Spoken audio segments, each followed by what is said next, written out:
Friends, how are you?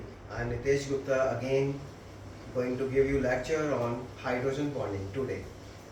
What is hydrogen bonding? It's very important topic because it is used in inorganic chemistry as well as organic chemistry. But generally we study hydrogen bonding in chemical bonding chapter. So hydrogen bonding is type of force. You can say it is dipole type force. What is dipole? जब कोई एक molecule जिसके ऊपर plus और minus charge आता है जैसे कि HF, ऐसी एक और मॉलिक्यूल है HF, तो प्लस माइनस एक दूसरे को अट्रैक्ट करते हैं। तो वो जो अट्रैक्ट करते हैं प्लस माइनस चार्जेस, उस फोर्स को क्या बोलते हैं हम? Dipole dipole. पर डाइपोल डाइपोल फोर्स जो है वो थोड़ी वीक मानी जा रही है। जनरली अभी तक जितने टाइप के आपने बॉन्ड्स पढ़े हैं उनके अंदर एक बॉन्ड फॉर्मेशन होती है, बट अगर मैं इसकी बात करूँ आपसे तो इसके अंदर कोई बॉन्ड नहीं दिखता, बस एक ये फोर्स है। जैसे एक मेल और फीमेल अट्रैक्ट कर रहे हैं एक दूसरे को, ऑपोजिट चार्ज एक दूसरे को अट्रैक्ट कर रहे हैं, पर उनके अंदर कोई बॉन्ड फॉर्मेशन नहीं हो रहा। Same here.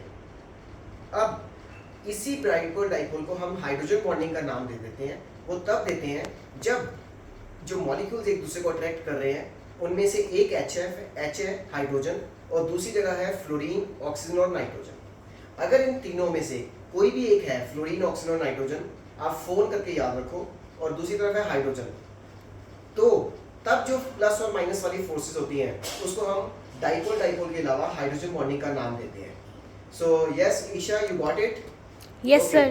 Yes. So now further if I ask you, tell you HCl H plus Cl negative, same second HCl H plus Cl negative, but this bonding will not considered to be hydrogen bonding because in this hydrogen is available but chlorine is not in that list because we need only fluorine, oxygen and nitrogen because these three are highly electronegative and they have very small size. So these are the two conditions for hydrogen bonding. One, the size should be small, and second, they should be highly electronegative. So hydrogen bonding को अगर हम compare करें strength के हिसाब से, तो hydrogen bonding जो है वो डाइपोल डाइपोल फोर्स से स्ट्रॉन्ग मानी जाती है, पर कोवेलेंट बॉन्ड से जिसमें बॉन्ड फॉर्मेशन होती है उससे वीक मानी जाती है। अब दो तरह की हाइड्रोजन बॉन्डिंग है। हाइड्रोजन बॉन्डिंग होती है इंट्रामॉलिक्यूलर एंड इंटरमॉलिक्यूलर। इंट्रा मतलब अब जैसे मैं एक मॉलिक्यूल कंपाउंड हूँ और मेरे दो हाथ आपस में बॉन्डिंग कर रहे हैं, so that type of bonding is known as intramolecular. मतलब जब दो एटम्स आपस में जुड़े हुए हैं और वो एक ही मॉलिक्यूल की है, तो इसमें देखेंगे आप रिंग फॉर्मेशन बन रही है। सो इंट्रामॉलिक्यूलर हाइड्रोजन बॉन्डिंग में रिंग फॉर्मेशन होती है। और अगर मैं किसी और से सामने वाले से हाथ मिलाता हूँ, तो जब दो डिफरेंट मॉलिक्यूल्स या कंपाउंड्स आपस में बॉन्डिंग करते हैं तो उस टाइम पे जो बॉन्डिंग होती है वो इंटर होती है। तो इंट्रा में रिंग फॉर्मेशन है, सरफेस एरिया बढ़ नहीं रहा, पर इंटर में सरफेस एरिया बढ़ रहा है, तो इसलिए इंट्रा और इंटर में से हम इंटर मॉलिक्यूलर हाइड्रोजन बॉन्डिंग को स्ट्रॉन्ग बॉन्डिंग मानते हैं। तो इसके ऊपर कई क्वेश्चंस आते हैं जो मैं आपके साथ डिस्कस करूंगा।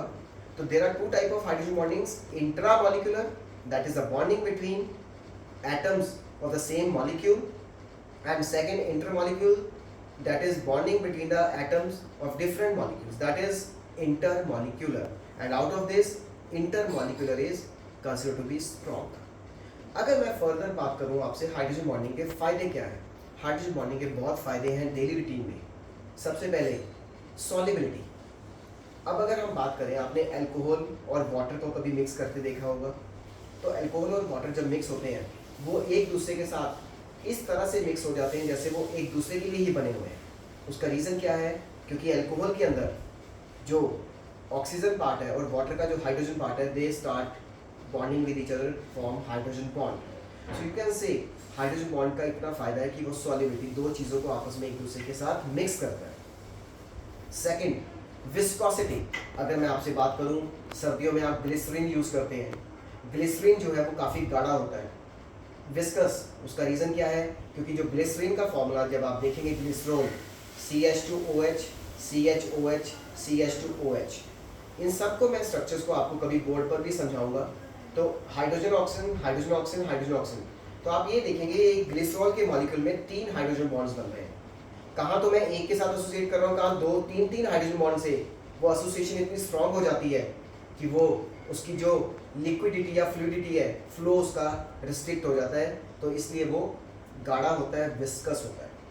तो मैं आज के लिए सिर्फ इतना ही समझाऊंगा, अदरवाइज हाइड्रोजन बॉन्डिंग जो है वो काफ़ी लंबा टॉपिक है, लेकिन नेक्स्ट टाइम आपको इसको कंटिन्यूशन में मैं और अधिक एग्जाम्पल्स देके भी समझाऊंगा। तो मैं ये आप लोगों से चाहता हूँ, अगर आप लोगों को केमिस्ट्री के फंडास अपने क्लियर करने हैं तो आपको मेरे से काफ़ी हेल्प मिलेगी।